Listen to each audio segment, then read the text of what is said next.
Unthink the things you think are things. Free your mind at the one place for all the ways we play.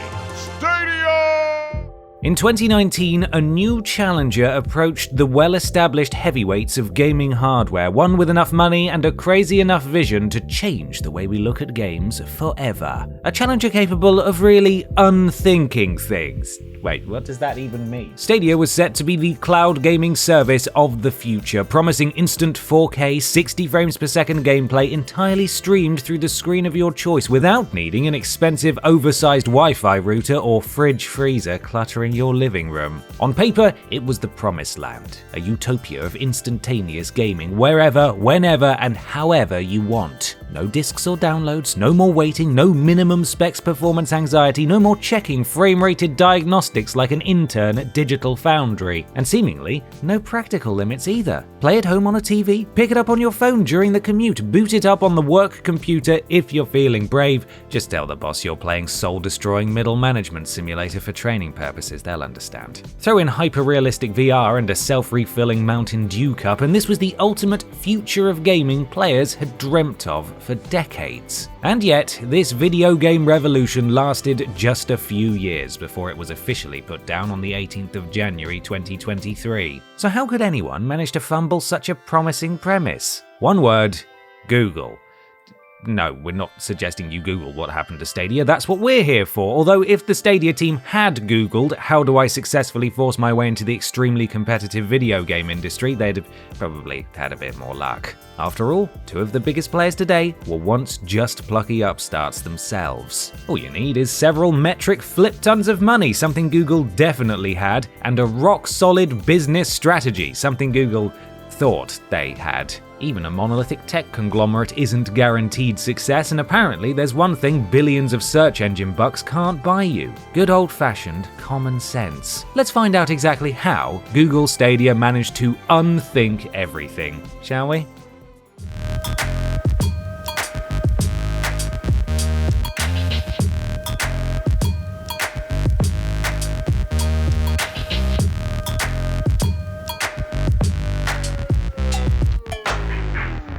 At the Games Developers Conference in March 2019, Google unveiled Stadia, their vision for the future of gaming. It wasn't just an attempt to muscle into the competitive hardware market, it was an attempt to subvert hardware altogether. This wasn't the first attempt at cloud gaming we'd seen, of course. Back in 2010, OnLive challenged traditional consoles with an incredibly ambitious but ultimately doomed effort. Around the same time, a company called Gaikai showcased their own streaming tech, offering up instantly playable demos through the power of the internet.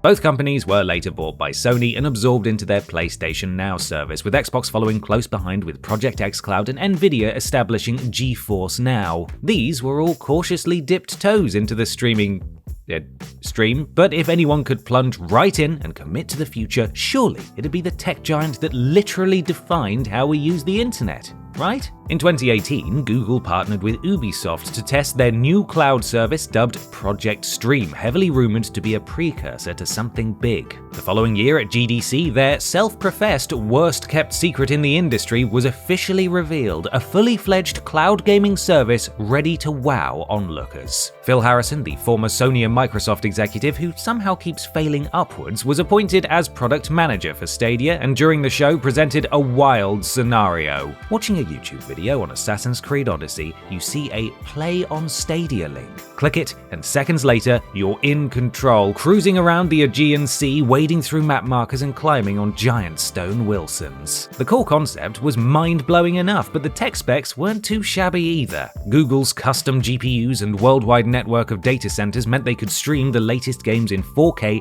and 60 frames per second, still a pipe dream for all but the beefiest PCs. HDR, surround sound, future future-proofed for up to 8K. They even had 10.7 teraflops, an extremely important metric which made all the current consoles insecure about their own flops. And as for the games built on such mighty hardware, Google promised an internal studio, Stadia Games and Entertainment, 100 developers strong, led by Jade Raymond, an EA and Ubisoft veteran. All very impressive, until the cracks began to show before launch. At June's E3, further details were revealed. Launching November of 2019, you could opt for the fancy Founders Edition, which quickly sold out, or the Premier Edition, although either one would set you back $129 for day one access to Stadia, costing $10 a month afterwards. But at least there was a free version on the way, at some point in 2020. Not a worrying sign, right? On top of a subscription fee, you'll still have to pay for most games, but that's no reason to fret, I'm sure. And what a lineup of games consisting of fresh new exclusives such as Destiny 2, Assassin's Creed Odyssey, Farming Simulator 2019, the Tomb Raider trilogy. Okay, not that exclusive and not that fresh either, but at least they had some games. Surely the launch can't have gone that badly. Oh dear.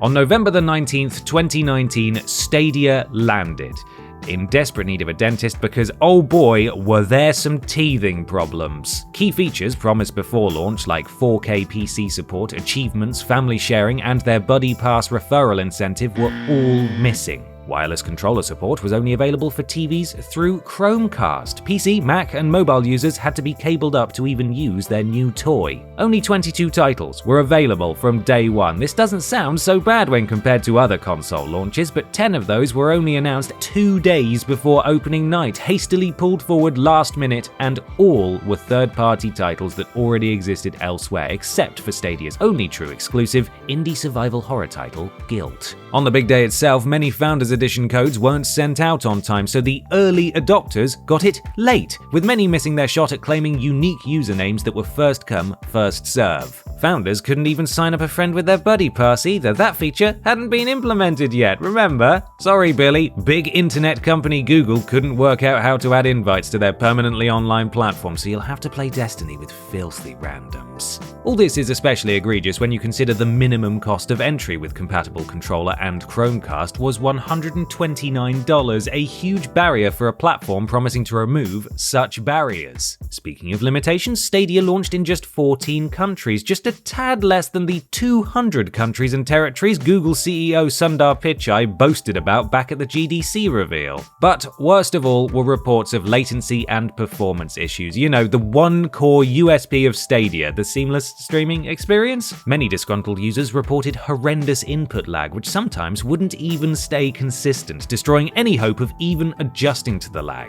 And in some cases, some real choppy stuttering along with drops in visual quality too. Stuttering and dips in resolution are still common when streaming video, but the impact is amplified when you're actively interacting with a game rather than just passively watching. A second of buffering is annoying enough when watching The Witcher, but it's 1,000 times more infuriating when playing The Witcher.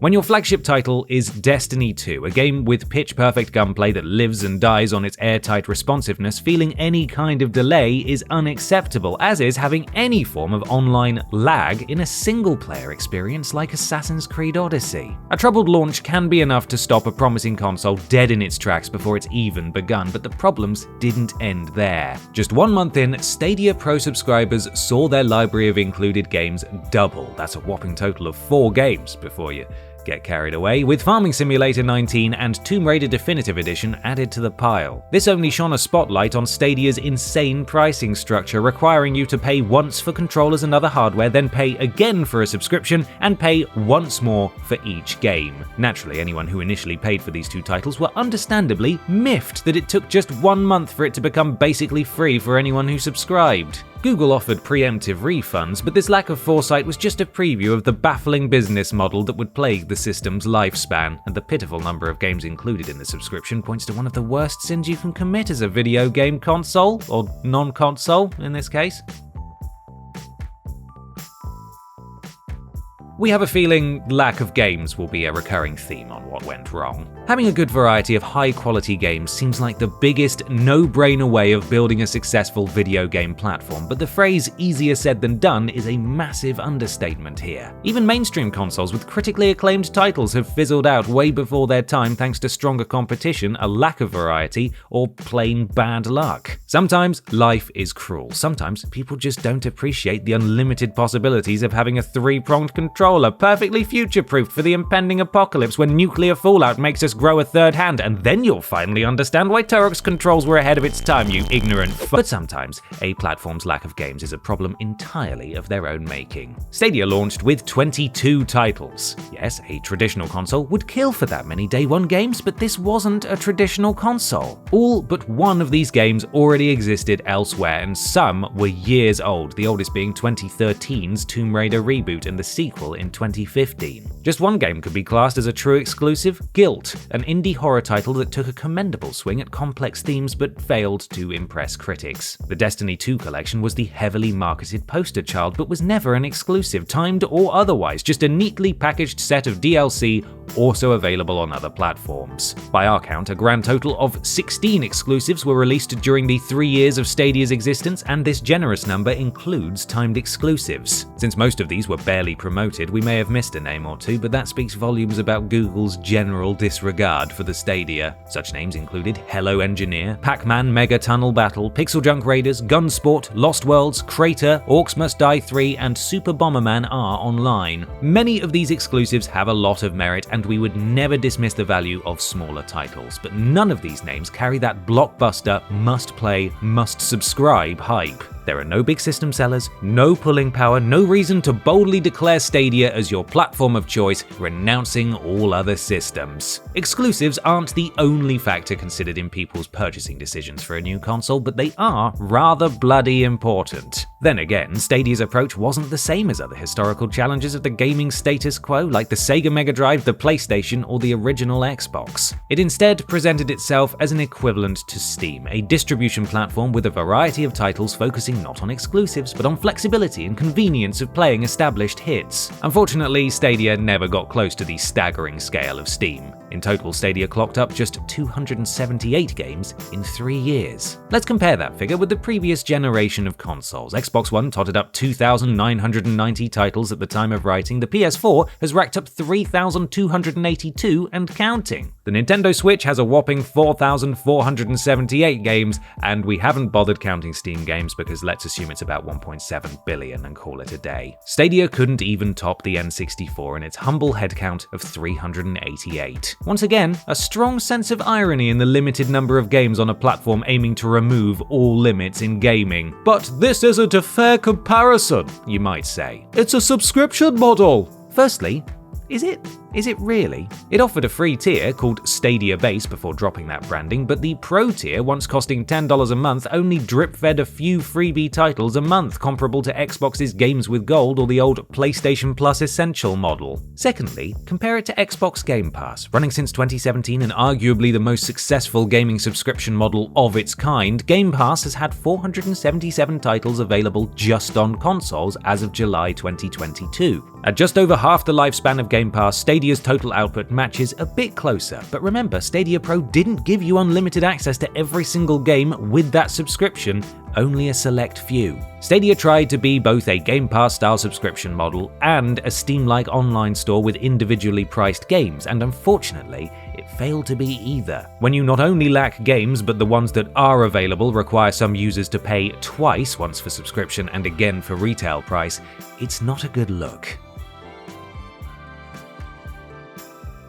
Stadia's overall game count might not have been high, but the costs of securing third-party support certainly was, as not-so-frugal Google threw more money at publishers, occasionally securing a timed exclusive, but rarely an actual exclusive. Their long-standing partnership with Ubisoft helped secure their collection of tower-climbing sims, and Take-Two Interactive provided the pulling power of Red Dead Redemption 2 and NBA 2K20. Ubisoft CEO Yves Guillemot assured investors in 2019 that the cost of porting games to Stadia wasn't that that high?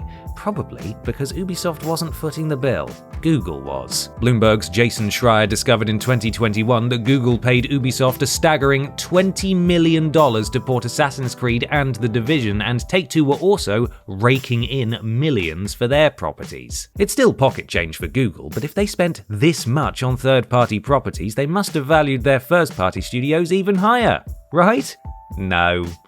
Not even a little bit. At GDC 2019, Google announced their very own in-house developers, Stadia Games and Entertainment. 100 developers split between LA and Montreal, led by Jade Raymond, an industry powerhouse who worked on Assassin's Creed 1 and 2, Splinter Cell Blacklist, Watch Dogs, and Far Cry 4, among others. And this shrewd move to prioritize first-party output paid off big time, as you can see by all these top-quality exclusives.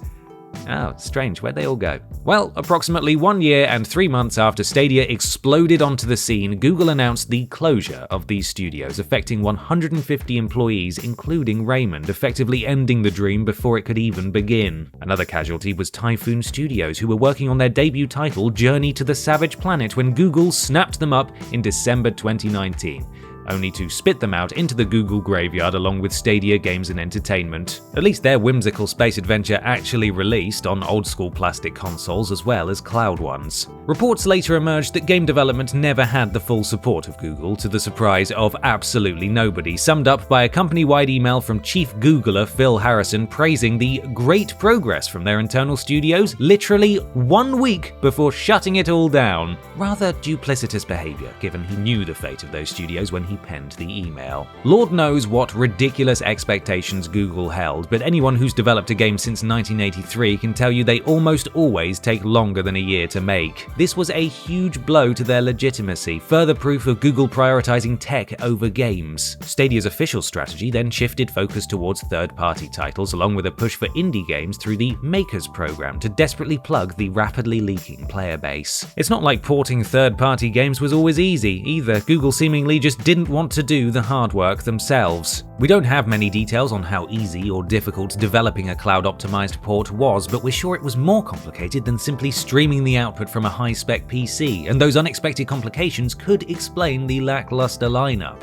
One hint of these problems can be found with the master of technical oopsies, Cyberpunk 2077. For all its faults, Cyberpunk was an unexpected win for Stadia, briefly boosting sales and subscriber numbers. The pre-release hype, followed by the buggy launch, meant that there were many people desperate to experience the game in as bug-free a way as possible, so when the rumor spread that Stadia's high-end cloud hardware ran the game relatively smoothly, players jumped on the opportunity. But that wasn't necessarily true. The Stadia build was a different beast, developed by a company called QLock in tandem with CD Projekt, and while performance was better, a good amount of detail was altered, heavily scaled back in some places, and still had its fair share of bugs.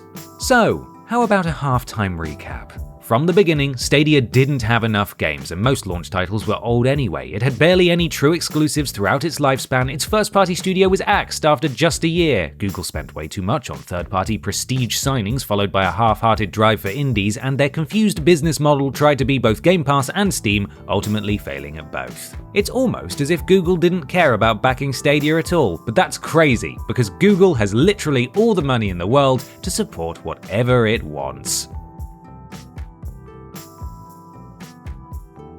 Anyone vaguely familiar with how Google treats its projects would have seen this coming a mile off. There's a reason the website killedbygoogle.com exists, with over 280 occupants of this digital graveyard. Remember Google Cardboard? Anyone? What about Google+, YouTube VR, Google Flu Trends? You don't remember Google Flu Trends? Where have you been? Had Google put its full financial power behind Stadia, it could have avoided the long dirt nap. But Ebenezer Goog can be surprisingly miserly. No, Phil, no more coal for the fire, just put another coat on. Much like any endeavor from Big G, it started out with promise. Stadia had a huge marketing push to begin with, even if the early ads had a bit too much high-concept weirdness and not enough clear communication. Sadly, this initial promotion quickly died down, and support for core features was far too slow to warm up. In January 2020, Google promised more than 10 timed exclusives would arrive in the first half of the year.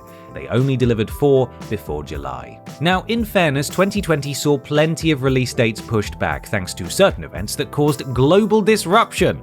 We're talking about the release of Animal Crossing, obviously. A few of the missing launch features mentioned earlier were introduced quickly, like achievements and the Buddy Pass referrals, but other elements took much longer to arrive. 4K streaming wasn't properly implemented until March, and even then some games were being upscaled from 1080 or 1440 rather than streaming at a true 4K resolution. Family sharing, allowing more than one person in a household to play simultaneously, took a full year to arrive in November 2020. State Share, a clever concept that basically worked like an emulator save state that you could share with your friends, had a beta version in June 2020 alongside sandbox title Crater, but wasn't fully rolled out until January 2021 with Hitman 3. Also in 2021, we saw the most revolutionary feature yet: a search bar. That's right, a feature that literally made Google its billions of dollars, and it took them this long to include it. Then there was the hardware problem. Stadia promised a world where you could play on any screen, but that took its sweet time to come to fruition too. Most browsers could manage Stadia, including Google Chrome naturally, so along with having a desktop app, PCs and laptops were covered.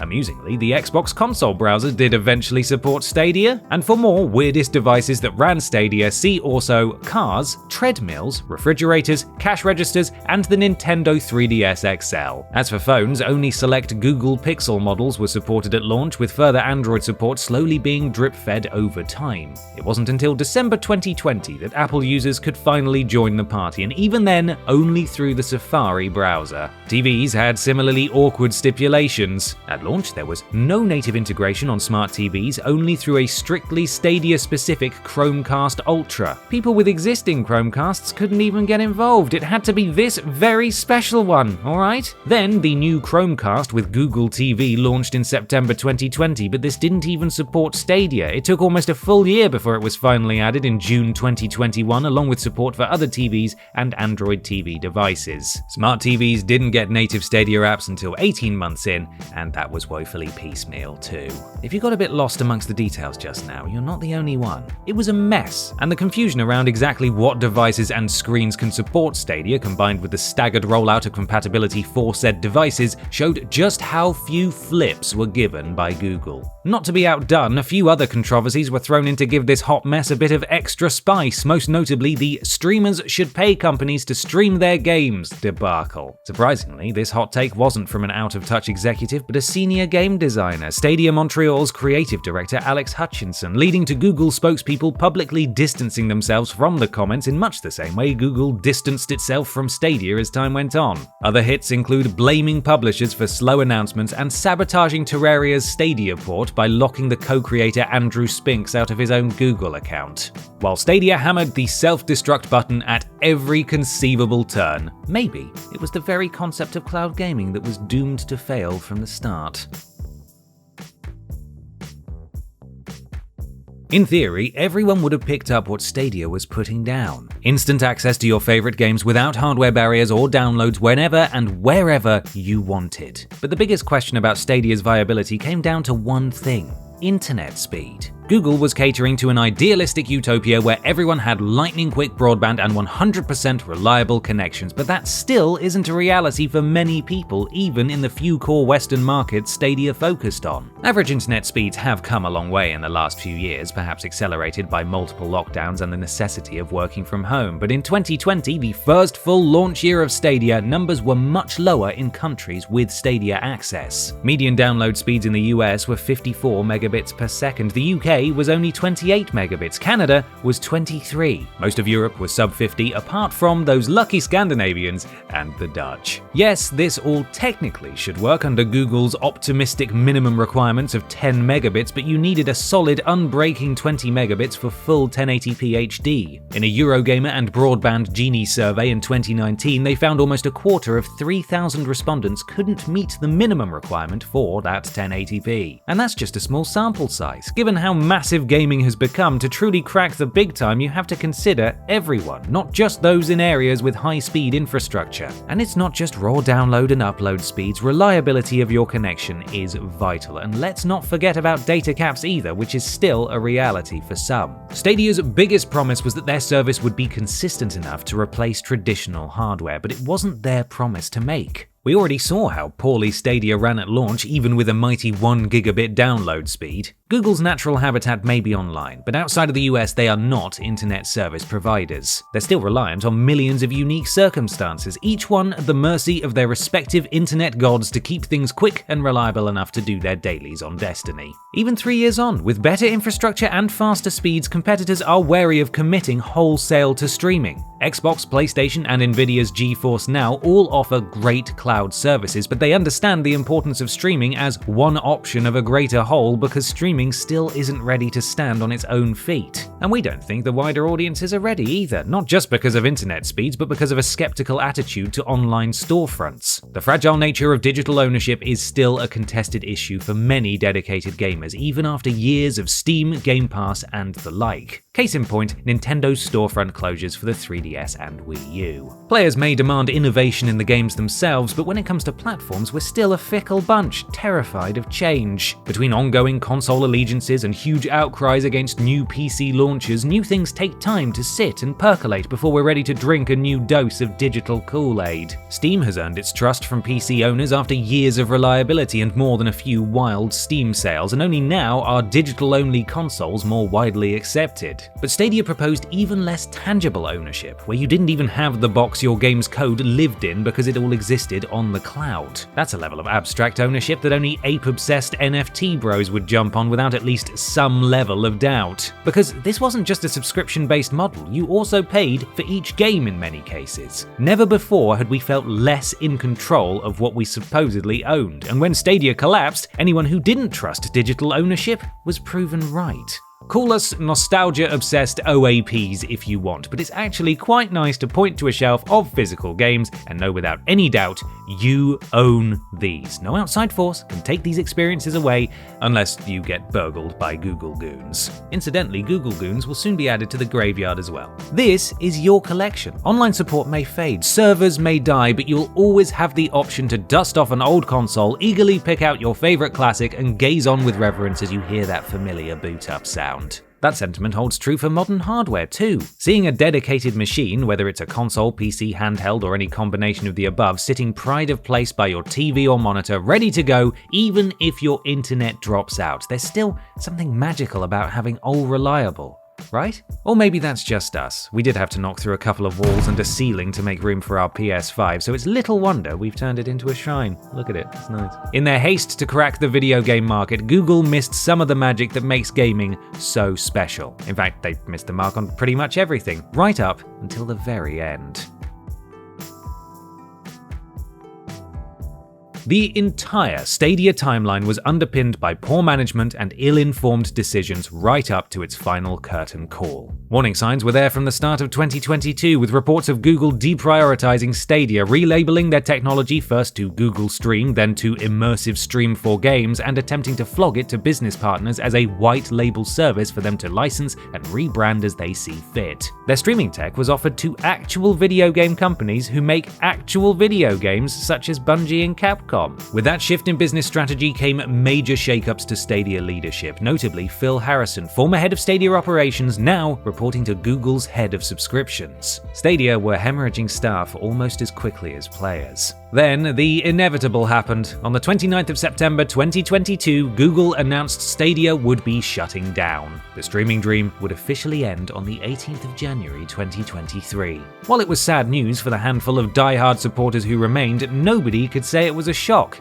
Except for the developers still working on Stadia titles who hadn't even been told the news, finding out the same time as the general public. This revelation hit the smaller studios particularly hard, especially those about to release games. One studio, Works Games, had only just signed a publishing deal, oblivious to Stadia's impending doom. These developers' livelihoods were counting on Stadia's generous revenue share, but their titles weren't even given a chance. As usual, the little guys paid the price for mistakes made at the top. But the large third-party partners weren't safe from the fallout either, as the closure left Ubisoft, Bungie, CD Projekt Red, Rockstar, and many others quickly scrambling to provide players with replacement copies on other platforms, along with ways to transfer save data. One silver lining to this dying cloud, however, it could have been worse. Google offered refunds for all software and hardware purchases, including controllers, Founders Editions, Premier Editions, and the Play and Watch Google TV packages. In most cases, you didn't even need to return your controller to get the refund, and one of Stadia's last acts was to provide a firmware update, converting it into a general-use Bluetooth controller. Stadia Pro subscriptions were not offered refunds, however, the final months were free of charge. And as promised, most of the games were playable right up until the 18th of January, with the notable exception being Destiny 2, as Stadia's old poster child decided to cut ties a little early. This is all well and good, but we can't praise a company too much for a failed service. It's like saying, sure, they drove the party bus straight off a cliff, but at least it made a pretty rad explosion when it hit the ground. Instead, you should probably question the decisions of the ones steering the bus in the first place, why they kept swerving in dangerous directions,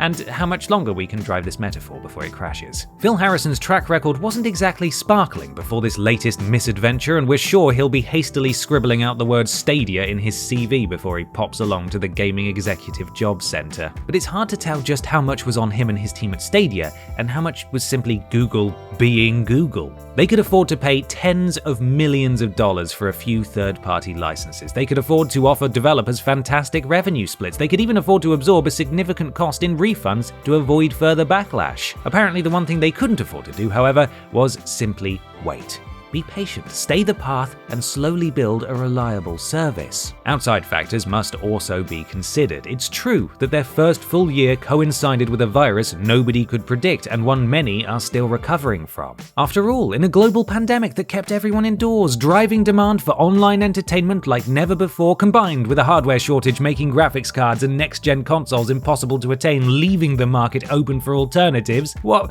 possible choice did Google Stadia have, really?